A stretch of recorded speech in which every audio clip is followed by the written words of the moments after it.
North London is red as Arsenal went to the Tottenham Hotspur Stadium to thrash Tottenham Hotspur by 4 goals to 1. A brace from Eberechi Eze and Victor Gyökeres gave Arsenal the most needed 3 points in order to keep their title hope alive.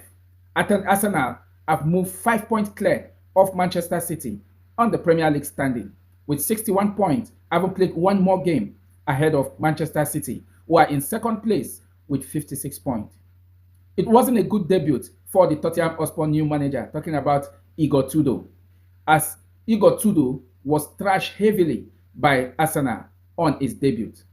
Arsenal actually spelled Igor, Igor. That was a welcome scoreline for the Tottenham Hotspur new manager.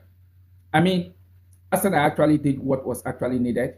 Tottenham Hotspur, we all know Tottenham Hotspur this season have been struggling. They have not been in a very good form. But one question actually came to my mind.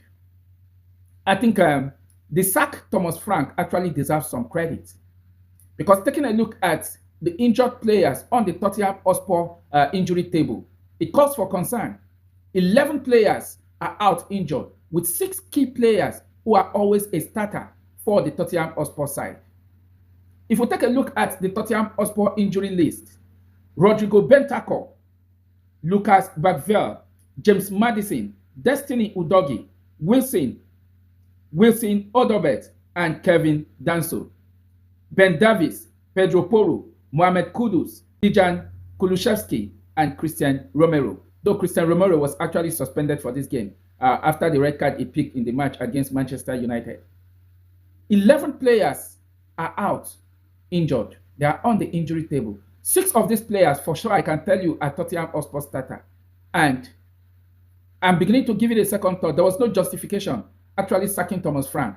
Because if you take a look at the job Thomas Frank actually did, you would definitely want to blame Tottenham Hotspur performance and struggle this season on injury. Because they have a different ball game when it comes to the Champions League table. In the Champions League, they finished 4th, qualifying automatically to the round of 16. But in the Premier League, we all know they are struggling, yes. But injury, like they said, is part of the game. And all of this can actually make a team season or a football club season to be as worst as anything. I actually felt for Tottenham Hotspur when I saw the list of players that are out injured. But that is not an excuse because about 27 or 28 players were registered for the season. So it was a good win for the Gunners as they actually kept their title hope alive. And Arsenal went on to win all 10 matches that is left